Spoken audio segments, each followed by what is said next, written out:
जय जगन्नाथ।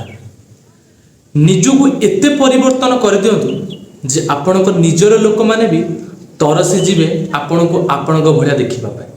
ହଁ ସାଙ୍ଗମାନେ, ଏ ଦୁନିଆରେ ଏ ଜୀବନରେ ପରିବର୍ତ୍ତନ ହିଁ ଗୋଟିଏ ମାଧ୍ୟମ ଯିଏ ଆପଣଙ୍କୁ ସଫଳତା ଆଣିଦେବ। ଯଦି ଆମେ ଆମ ନିଜକୁ ପରିବର୍ତ୍ତନ ନ କରିବା, ଯଦି ଆମେ ଆମ ନିଜକୁ ଅପଡେଟ୍ ନ କରିବା, ତେବେ ଏ ଦୁନିଆ ସହିତ ଖାପ ଖାଇକି ଆମେ ଚଳିପାରିବାନି। ଆମ ଜୀବନର ମାନେ ହିଁ କହିଲେ ପରିବର୍ତ୍ତନ ସାଙ୍ଗମାନେ। ଯଦି ଆପଣମାନେ ନିଜକୁ କେବେ ପରିବର୍ତ୍ତନ ହିଁ କରୁନାହାନ୍ତି, ତେବେ ଆପଣଙ୍କ ଭ୍ୟାଲ୍ୟୁକୁ ଇନକ୍ରିଜ୍ କେମିତି କରିବେ? କେମିତି ଆପଣଙ୍କ ପରିଚୟକୁ ବଦଳାଇବେ? ସାଧାରଣ କଥା ସାଙ୍ଗମାନେ, ଆଜିକା ଡେଟ୍ରେ ସମସ୍ତଙ୍କ ପାଖରେ ମୋବାଇଲ ଅଛି, ସମସ୍ତେ ମଧ୍ୟ ମୋବାଇଲକୁ ୟୁଜ୍ କରୁଛନ୍ତି।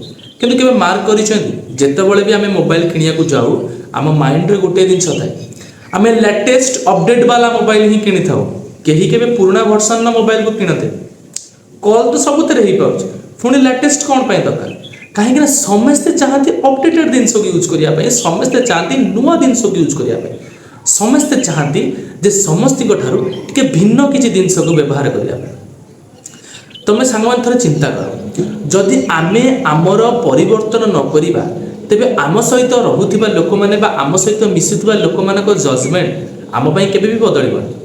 କାହିଁକିନା ସେମାନେ ତ ଆମର ଗୋଟିଏ ଭର୍ସନକୁ ଅଲରେଡ଼ି ଦେଖିସାରିଛନ୍ତି ନା, ଏବଂ ସେମାନେ ଆମକୁ ସେଇଭଳି ହିଁ ଜଜ୍ କରିଛନ୍ତି ଯେଉଁଭଳି ତାଙ୍କର ଜଜମେଣ୍ଟ ମାଇଣ୍ଡ ସେଟ୍ ହେଇଛି। ତ ସେ ଜଜମେଣ୍ଟକୁ ଯଦି ଆପଣମାନେ ଚେଞ୍ଜ କରିବା ପାଇଁ ଚାହୁଁଛନ୍ତି, ତେବେ ତାର ଗୋଟିଏ ମାଧ୍ୟମ ସେଟା ହେଲା ପରିବର୍ତ୍ତନ।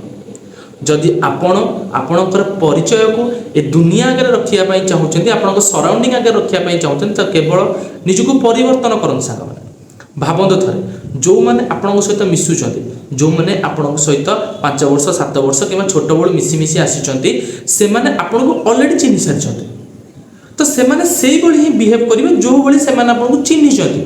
ଯଦି ଆପଣ ତାଙ୍କଠୁ କିଛି ଅଦର ଏକ୍ସପେକ୍ଟେସନ୍ ରଖୁଛନ୍ତି, ତାହେଲେ ଆପଣ ସେଟା ପାଇବେନି। ବିକଜ ଆପଣ ତ ସେଇଆ ହିଁ ଅଛନ୍ତି ନା, ଯାହାକୁ ସେମାନେ ଛୋଟବେଳୁ ଚିହ୍ନି ଆସିଛନ୍ତି ବା 5-7 ବର୍ଷ ପୂର୍ବରୁ ଚିହ୍ନି ଆସିଛନ୍ତି। ଯଦି ଆପଣ ନିଜର ଗୋଟେ ଅଲଗା ପରିଚୟ ତିଆରି କରିବା ପାଇଁ ଚାହୁଁଛନ୍ତି, ତେବେ ନିଜକୁ ପରିବର୍ତ୍ତନ କରନ୍ତୁ ସାଙ୍ଗମାନେ। ଆମେ ଛୋଟରୁ ବଡ଼ ହେଉଛେ, ହଁ କି ନାହିଁ ସାଙ୍ଗମାନେ? ଆମ ଭିତରେ କ୍ୟାରେକ୍ଟରର ଡେଭଲପମେଣ୍ଟ ହେଉଛି, ଆମ ଭିତରେ ଫିଜିକାଲ ଡେଭଲପମେଣ୍ଟ ହେଉଛି, ଆମ ଭିତରେ ମେଣ୍ଟାଲି ଡେଭଲପମେଣ୍ଟ ହେଉଛି। ତ ଆମେ ଆମ ନିଜ ଭିତରେ ଯଦି ଏତେ ଚେଞ୍ଜେସ୍ ହେଉଛି, ତେବେ ଆମେ ଆମ ଥଟ୍କୁ କାହିଁ ଚେଞ୍ଜ କରିବାନି?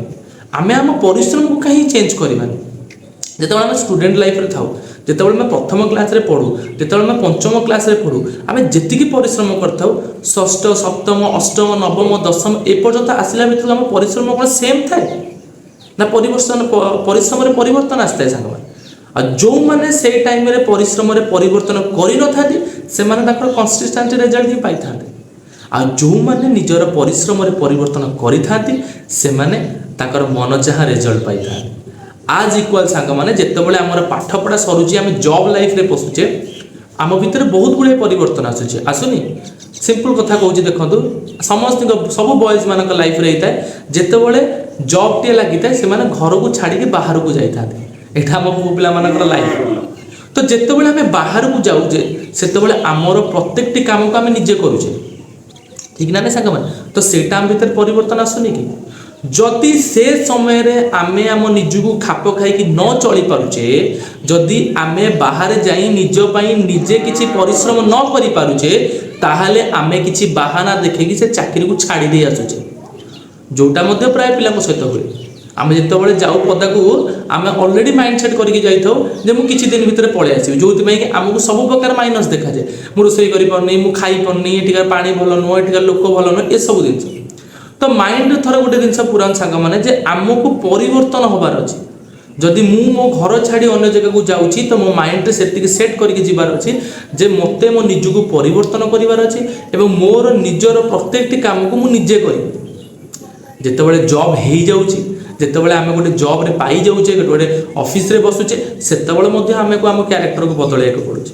ଆମ ମାଇଣ୍ଡକୁ ଆସୁଥିବା କଥାକୁ କେତେ ଜାଗାରେ ଆମେ ରିପ୍ରେଜେଣ୍ଟ କରୁଛେ ଏବଂ କେତେ ଜାଗାରେ ଆମେ ରିପ୍ରେଜେଣ୍ଟ କରୁନେ।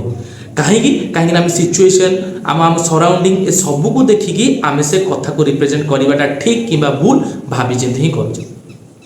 ତ ଲାଇଫ୍ର ପ୍ରତ୍ୟେକଟି ଷ୍ଟେପ୍ରେ ଆମେ ନିଜକୁ ପରିବର୍ତ୍ତନ କରୁଛେ ସାଙ୍ଗମାନେ।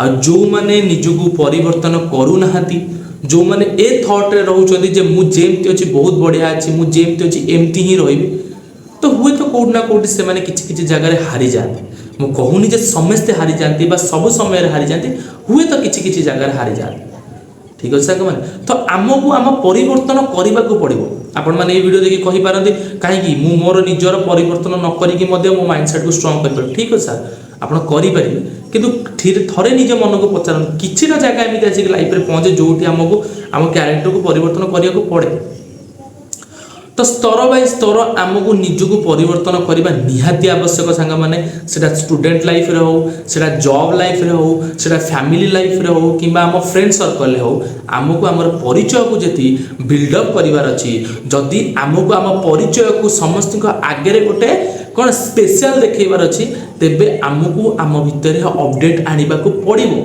अपडेट वर्सन को आने पड़ो सांग मैंने आम जो सांग मान सहित मिसी था से आमको अलरेडी जज करके रखी था जदि से पाखे आप रेस्पेक्ट को खोजापी चाहते तेज पाखे आप परिचय को बढ़ा जो फैमिली सहित आप छोट बड़ू रही रही आसुँच से फैमिली पाखे आप परिचय को बनवाई चाहते तेज से निजर परिश्रम को बिल्डअप करूँ जॉब करूँ इनकम करूँ एवं निजर माइंडसेट को बढ़ातु एवं जो गाँ जो सराउंडिंग जो जगार आप कम कर से जगह यदि निजर परिचय बनवाई चाहते से आपको परिवर्तन करने पड़े ये दुनियार माने ही है सांग माने परिवर्तन कहीं आम लाइफ रे एमती किसी सिचुएशन आसिक पहुँचे एमती किसी स्ट्रगलिंग फेज आसिक पहुँचे जो टाइम रे आमको आम समय बदल था एवं मु गोटे कथा कहवाई चाहे जे आमे जदि समय थिबा अवस्था बदली जावा तेबे आम बेस्ट किंतु जदि आमको समय बदलवाई लगे तो मत लगे से बहुत कठिन होता है कहीं जो समय आमको बदलाए ना से आमको सबक शिखेगी बदलाए और जो सबक को आमको ग्रहण करने टाइम लगे तो सांग मैंने जदि वीडियो रे किसी त्रुटि रही जाइए तो मत क्षमा करेंगे जदि भी वीडियोटी आपको भल लगी तेज लाइक शेयर सब्सक्राइब निश्चय करेंगे और मत एमती सपोर्ट कर चलतु आपंकर यही गोटे गोटे सपोर्ट ही मो भीतर आहरी किसी नुआ थॉट को आप आगे आने साहस दो तो रही जय जगन्नाथ देखा नेक्स्ट वीडियो।